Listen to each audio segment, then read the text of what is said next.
पिता ने अपनी मौत से पहले अपनी बेटी को कुछ ऐसा कहा जिसे सुनकर हर किसी का कलेजा कांप उठेगा।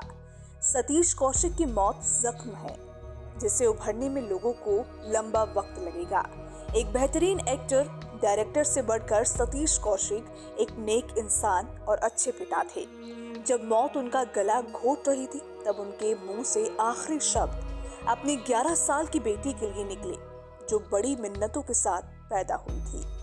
सतीश कौशिक ने मरने से पहले अपने मैनेजर से कहा था कि मुझे अपनी बेटी वंशिका के लिए जीना है, मुझे लगता है कि मैं नहीं बचूंगा। अब मीडिया को दिए इंटरव्यू में सतीश कौशिक के मैनेजर संतोष राय ने कहा कि कैसे अभिनेता अपनी बेटी वंशिका के लिए लंबे समय तक जीना चाहते थे। दरअसल सतीश कौशिक के निधन के समय उनके साथ उनके मैनेजर संतोष राय मौजूद थे। संतोष ने कहा कि सतीश कौशिक अपनी फिल्म कागज 2 देख रहे थे क्योंकि वो रात में एडिट पर काम करना चाहते थे। अचानक उन्होंने मुझे बुलाया और अस्पताल ले जाने को कहा। उन्हें उस समय सांस लेने में कठिनाई हो रही थी।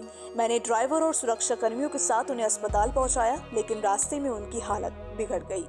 उन्होंने अपना सिर मेरे कंधे पर रख दिया और कहा कि संतोष, मैं मरना नहीं चाहता, मुझे बचा लो, मुझे वंशिका के लिए जीना है, मुझे लगता है कि मैं नहीं बचूंगा।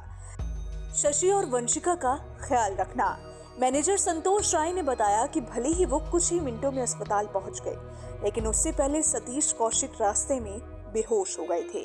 संतोष ने शेयर किया कि अभिनेता ने उसे बताया कि वो अपनी बेटी वंशिका के लिए जीना चाहते हैं और उन्हें उसकी और उसकी पत्नी की देखभाल करनी चाहिए। सतीश कौशिक अपनी बेटी वंशिका से बेपनाह प्यार करते थे।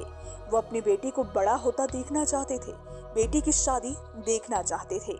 सतीश कौशिक और उनकी बेटी वंशिका एक दूसरे के काफी करीब थे। वही पिता की मौत की खबर सुनकर वंशिका बहुत रोई, लेकिन अब वो बिल्कुल शांत हो गई है और अब वो कुछ नहीं बोल रही। वही सतीश कौशिक की पत्नी का रो रो कर बुरा हाल है। दोस्त और रिश्तेदार पत्नी को संभालने की कोशिश कर रहे हैं, लेकिन वो सदमे से बाहर नहीं आ पा रही। सतीश कौशिक जीना चाहते थे, लेकिन काल के क्रूर हाथों ने उन्हें छीन लिया। एक बेटी कम उम्र में अपने पिता से दूर हो गई। शायद ये घटना वो अपनी पूरी जिंदगी में नहीं भूल पाएगी। खैर, इस पर आप क्या सोचते हैं? आपकी क्या राय है? अपनी राय हमें कमेंट सेक्शन में जरूर बताइएगा।